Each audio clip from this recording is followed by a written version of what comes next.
grazas a todos e todas os que estáis aquí e acudides a esta celebración.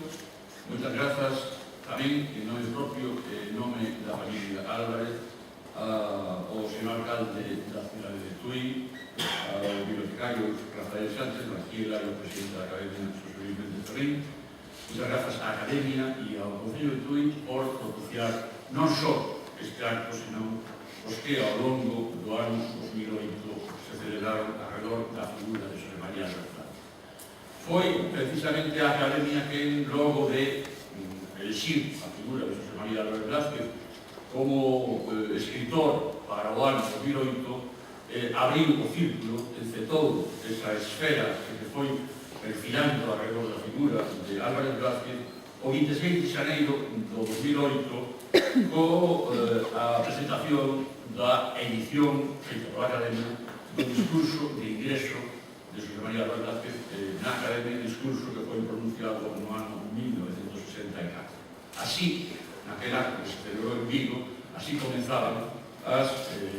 sucesivas actividades que ao longo daquel ano 2008 se celebraron alrededor de Xosé María Álvarez Blázquez.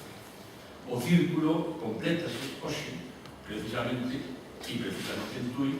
coa presentación deste magnífico libro que recolle as actas do Congreso celebrado aquí mesmo, neste mismo espazo, os días 11, 12 e 13 de decembro de 2020. Así que, de alguma maneira, podemos decir que no interior do círculo que deseña, que debuxa, que traza a Academia, está ese outro círculo que non que colabora ao Concello de Tui, que en abril de 2008 tamén inicia o seu ano dedicado a Xosé María Álvarez Blázquez, como antes recordou o señor alcalde, co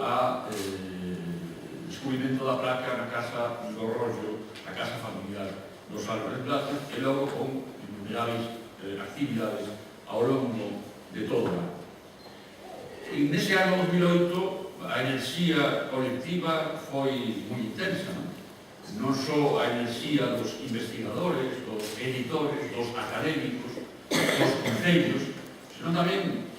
da colectividade escolar, por exemplo, e de moita xente que se achegou de maneira activa á figura de Xosé María Álvarez Blázquez. Quixero facer agora un balance, polo menos das publicacións que serviron para coñecer mellor a Xosé María Álvarez Blázquez nas súas facetas, nas súas, permitidme que o diga así, a pesar da posibilidade familiar, da súa sorprendente capacidade para abranxer campos tan diversos da creación e do saber, como foron a poesía, a narrativa, o teatro, a investigación no eido da arqueoloxía, da etnografía ou da historia, o xornalismo, a investigación literaria, moi especialmente vertida alrededor do mundo medieval, dos cancioneiros, o seu labor como libreiro e o seu importantísimo labor como editor. Eu creo que todas estas facetas quedaron ao longo do 2008 perfectamente reflectidas nas diversas publicacións que foron aparecendo. Así, por exemplo, a súa poesía galega completa, que foi reeditada, houbera unha primeira edición da que me ocupara eu desa poesía completa, pero foi superada definitivamente esa edición da poesía completa na que fixo Xavier Rodríguez Baixeras con un estudo magnífico e con moitos poemas engadidos, con inéditos, que se incorporaron a esa edición da poesía completa. Can de Segredo, o libro que eu considero fundamental da escrita poética de Xosé María Álvarez Blázquez e un dos libros máis importantes da poesía galega por lo menos da segunda metade do século XX, Can de Segredo aparece en fermosa edición tamén en Galaxia. O que ven che quer é o título tirado dun verso de Roseira do teu vencer, é o título dunha antoloxía de poesía infantil de Xosé María Álvarez Blázquez, na que o peso fundamental está precisamente nos poemas tirados dese libro de Roseira do teu vencer, o libro con que se inicia Edicións Monterrey, dedicado á primeira filla, Colorín, a primeira filla do meu pai. O libro leva ilustracións moi logradas doutra filla, de Berta Álvarez Cáceres. Este libro foi publicado pola editorial POC. Roseira do Mecer, o libro dedicado a Cabralín, volve a ser editado, neste caso con ilustracións de Manuel Uía. O Año Pitáneo foi un poema, é un poema de Roseira do Mecer, e con ese poema exclusivamente fixose unha edición moi bonita tamén, en espiral maior, con ilustracións de Isabel Pintar. E entre todas as publicacións, entre todas as reedicións ou compilacións da obra poética de José María Álvarez Blázquez, eu quedo non polo seu valor literario, que o ten máis, indudablemente, a poesía completa ou Carlos Seguiredo, senón polo valor afectivo, coa edición facsímil do caderno Iris número 8, poemas do ano 1934 ao 38, que fixo a Universidade da Coruña. Eses cadernos Iris eran unha das varias series que José María Álvarez Blázquez desde moi mozo foi, eu casi diría que editando para uso propio. Eu creo que aí estaba xa, de alguma maneira, en xerme, estaba a vocación de editor. Desde moi mozo, como digo, ele escribía, pasaba a limpo, a man, os seus poemas con unha letra primorosa que imitaba a letra de imprenta, e ademais ia numerando os cadernos sucesivamente, este o número 8, anos 34 ou 38, e cando remataba unha serie comenzaba outra serie con outro título diferente. Eran como revistas ou como coleccións de poemas para uso dun único lector, inicialmente, que era el mesmo. A edición facsímile está moi conseguida, reproduce con enorme nitidez o original. Autoridades presentes, familiares, fillos e familiares de José María Álvarez Blázquez, é para mí un motivo non de satisfacción, sino de emoción, disparador de emoción, por encontrarme aquí presente no mesmo lugar que celebramos o Congreso en calidad de representante da Academia Galega para poñer a andar polo mundo e dar a coñecer e facer publicidade do boletín da Academia Galega no que se recollen as actas do Congreso Álvarez. O boletín da Academia Galega, que teñen ustedes nas mans, é un espello ao longo do camiño deste andar, o camiño da historia dos últimos 100 anos de Galicia e da cultura galega moi especialmente, pero tamén da conciencia nacional galega. Non penso eu que haxa outra publicación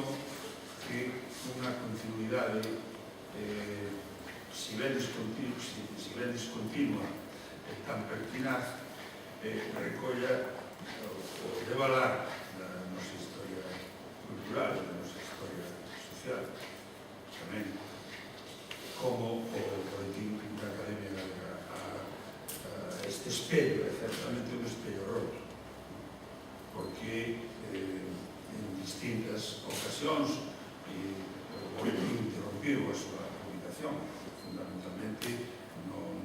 viaxes tremendo, na fractura que se viu no noso país, en todos os niveis, en Galicia, no Estado español, pero en Galicia de forma moi específica, moi diferente do resto de España, durante os anos que median entre o alzamento de 1936 e os anos do franquismo plenos. O boletín interrompeuse, saiu cando a luz, cando podo sair a historia da Academia Galega, a historia de unha supervivencia de naufraxio, posto que naufragou realmente en 1936 e conseguiu sair á superficie mediante a inteligencia dos algúns náufragos superviventes e o seu boletín. De maneira que ese espello, ás veces, racha, e, por tanto, dá unha imaxe ou ben distorsionada, ou ben unha imaxe múltiple, unha imaxe con unha óptica que non é certamente cinematográfica non é a dunha fotografía exacta.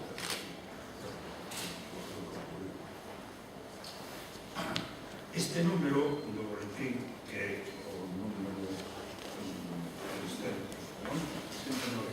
369, está casi que na súa totalidade dedicado ao congreso que celebrado nesta mesma casa sobre Xosé María Álvarez. Resaltou aí o Sr. Cabana, no seo da Academia, resaltou o feito de que Xosé María Álvarez Blázquez, alén de todo o que foron, máis alá de toda a súa multiplicidade, ás veces casi prodigiosa, de actividades culturais, humanas, e mesmo políticas, por riba de todo iso, Álvarez Blázquez foi un grande académico. Quere dicirse que o membro dunha academia pode ser un membro moi ilustre, un grandísimo escritor, pero un académico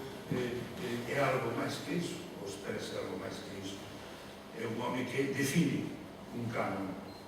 histórico, un canon literario, un canon tamén lingüístico, e a través da instrucción devolve ao povo, ao povo como un modelo. Por lo tanto, Xosé María Álvarez Blázquez foi tamén iso, un académico que se exerceu como tal. Inda que por razóns histórico-políticas que algúns dos presentes non ignoran, tardou moito en ser aceptado na corporación. Eu estou moi satisfeito, por lo tanto, de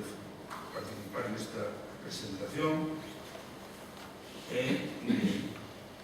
dado que este boletín recolle de forma principal a figura de Álvarez Blázquez, de Xosé María Álvarez Blázquez, posto que recolle a totalidade das comunicacións e dos discursos e participacións que se fixeron no Congreso Álvarez Blázquez, e tamén os discursos que se pronunciaron en Vigo o día 17 de maio, que as Letras Galegas, na sesión académica extraordinaria celebrada no Concello de Vigo, está todo aí, todo aquí recollido. Por lo tanto, penso que este libro é, como acaba de decir Xosé María, é o resumo de todo un ano de Xosé María Álvarez Blázquez. Algunas cousas se reiteraron, pero outras no Congreso non só se innovaron, sino que apareceron ex nihilo e de novo respecto